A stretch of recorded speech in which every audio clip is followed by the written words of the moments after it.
Everyone who gets close to Donald Trump eventually gets burned. You can see it with your own eyes. He's a con man who uses people until they're no longer useful. For those still caught up in the cult, they learned that lesson the hard way. And now, it looks like that moment may be coming for Kash Patel. A leaked story out of Trump's inner circle suggests his time at the FBI could be ending soon. We'll break it all down. But first, if you're enjoying the channel, please hit like and subscribe. It really helps support our work. Before we get into how Trump may be turning on Kash Patel, let's start with one clear example of his misuse of government power that Tim Miller explained right here. Is this more than just a cudgel? Is it more than just intimidation? Is he saying this about Chris Christie just to get Chris Christie to stop, to be quiet? Or is there something there? And can we point to John Bolton as a reason to believe that there is perhaps more to this? Well, it's definitely intimidation, and I think that it's not just intimidating Chris Christie, though, or trying to, but intimidate other people who might speak out about this. And look, Trump is good at a few certain things. He's good at an insult that you saw there. He's good at picking unsympathetic foes. There's not a huge base of goodwill for Chris Christie or John Bolton, frankly, and I think that Trump knows that. But like the scary part about this is that in both of these cases, like these are long, unless there's something new about John Bolton, I don't think there's any reason to. I think people assume that this is related to the book investigation from a few years ago. But these are old cases that they're bringing back up just to go after political foes and to send a message to people that they shouldn't speak out against this administration, or they might use, the Justice Department, the federal government, to go after them. And maybe that won't mean an actual indictment, but being investigated, having your house raided while your wife is there in the morning, like that is punishment in itself. Having to get lawyers, having to defend yourself, that's a punishment in itself. They're doing it purposefully, and I think this goes without saying based on that video you showed, Katie, but just to be explicit about it, there's no imaginable way if John Bolton or Chris Christie had stayed in Donald Trump's good graces and supported him in 2024, that their house would be raided in the case of John Bolton, or that Trump would be floating an investigation against them. He's not doing this to Mark Meadows or the other people from Trump 1.0 who have stayed loyal to him. And so it's obviously on its face a political attack and an intimidation tactic. I don't usually like to call Trump's authoritarian moves a distraction, because when he weaponizes the FBI, that's a direct attack on our Constitution and our democracy. But let's be real about the timing here. Kash Patel deliberately scheduled the raid on John Bolton the same day new Epstein details were dropping, when the Ghislaine Maxwell tapes went public and the Oversight Committee was set to receive Epstein files. This wasn't coincidence. Patel knows Trump is vulnerable on Epstein, and he'll do whatever it takes to shield him, going after Democrats, launching raids, you name it. And right now, that strategy is spilling over into Chicago, where J.B. Pritzker is calling out the rest of Trump's authoritarian takeover. Before we get into Patel, let's take a look. Finally, to the Trump administration officials who are complicit in this scheme, to the public servants who have forsaken their oath to the Constitution to serve the petty whims of an arrogant little man, to any federal official who would come to Chicago and try to incite my people into violence as a pretext for something darker and more dangerous, we are watching and we are taking names. This country has survived darker periods than the one that we're going through right now. And eventually, the pendulum will swing back, maybe even next year. Donald Trump has already shown himself to have little regard for the many acolytes that he has encouraged to commit crimes on his behalf. You can delay justice for a time, but history shows you cannot prevent it from finding you eventually. If you hurt my people, nothing will stop me. Not time or political circumstance, from making sure that you face justice under our constitutional rule of law. As Dr. King once said, the arc of the moral universe is long, but it bends toward justice. Humbly, I would add, it doesn't bend on its own. history tells us we often have to apply needed to make sure that the arc gets where it needs to go. This is one of those times. It is so important that Democrats stand up to Trump with this type of conviction because ultimately Trump's pathetic. It's the reason I wanted to play this clip of Pritzker, because this is a guy that Trump cannot stand up to. MAGA talks a big game. They say we're going after Obama, we're going after Hillary, going after Comey, we're going to raid Bolton's house. But what comes out of it? Nothing. It's all empty calories to keep the base distracted and occupied as they screw them over. But Donald Trump in this moment of panic needs a little bit more than the empty calories to fuel the rest of his presidency without maggot completely turning on him. And it's the reason it's looking like there's going to be a sacrificial lamb. According to Alex Jones in the FBI, Alex Jones warns Trump will fire Pam Bondi and Kash Patel if they don't start indicting enemies.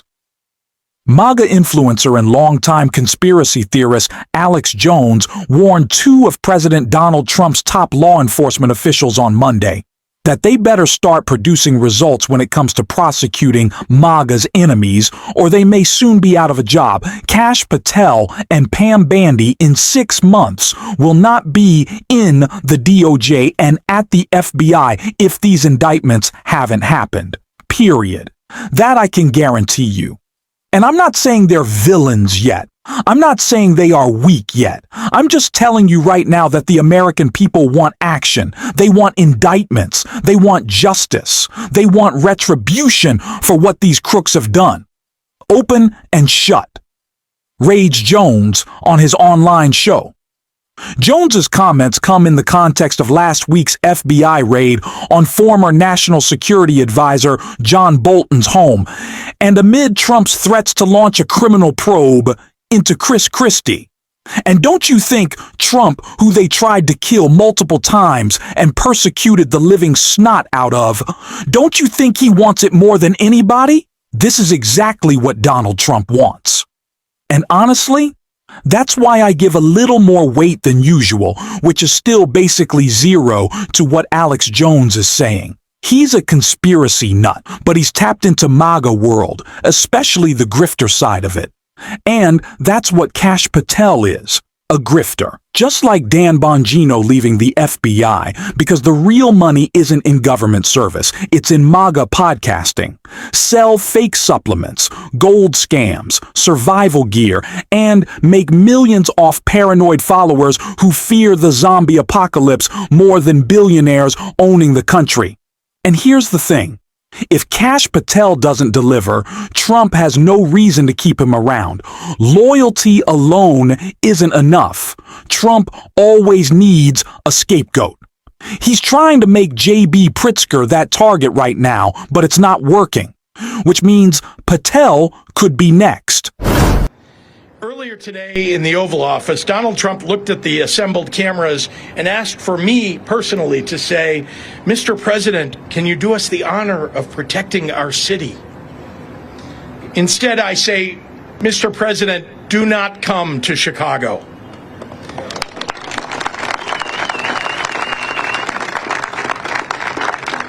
You are neither wanted here nor needed here. Your remarks about this effort over the last several weeks have betrayed a continuing slip in your mental faculties and are not fit for the auspicious office that you occupy. Most alarming, you seem to lack any appropriate concern as our commander-in-chief for the members of the military that you would so callously deploy as pawns in your ever more alarming grabs for power.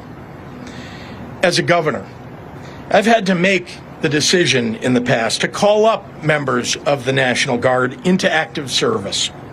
And I think it's worth taking a moment to reflect on how seriously I take that responsibility and on the many things that I consider before asking these brave men and women to leave their homes and their communities to serve in any capacity for us.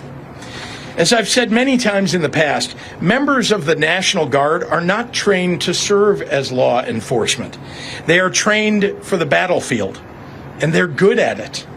They're not trained to arrest people and read them their Miranda rights. They did not sign up for the National Guard to fight crime. And when we call them into service, we are reaching into local communities and taking people who have jobs and families away from their neighborhoods and the people who rely upon them. It is insulting to their integrity and to the extraordinary sacrifices that they make to serve in the Guard, to use them as a political prop, where they could be put in situations where they will be at odds with their local communities, the ones that they seek to serve. I know Donald Trump doesn't care about the well-being of the members of our military, but I do, and so do all the people standing here. So let me... Once again, this is exactly what we need. This response, this tone, this rhetoric. I'm not stepping down. I'm not backing down. I'm fighting you. We're going to the mat on this. And then deliver the cold, hard truth, exactly what Pritzker did right here. Crime is a reality we all face in this country. Public safety has been among our highest priorities since taking office. We have hired more police and given them more funding. We banned assault weapons, ghost guns, bump stocks, and high-capacity magazines. We invested historic amounts into community violence intervention programs. We listened to our local communities, to the people who live and work in the places that are most affected by crime, and asked them what they needed to help make their neighborhoods safer. Those strategies have been working. Crime is dropping in Chicago. Murders are down 32% compared to last year and nearly cut in half since 2021. Shootings are down 37% since last year and 57% from 4 years ago. Robberies are down 34% year over year. Burglaries down 21%. Motor vehicle thefts down 26%. So in case there was any doubt as to the motivation behind Trump's military occupations, take note. This is a golden opportunity for Democrats to showcase their wins. Just like Gavin Newsom flipped the narrative. California isn't a state in crisis. It's proof that progress works, crime plummeting, quality of life rising, while red states face the opposite. Use Trump's platform against him. Don't run from it. We're not on this show. And if you want to support that, hit subscribe, drop a like, and if you made it this far, leave a blue heart in the comments. Until next time, I will see you soon.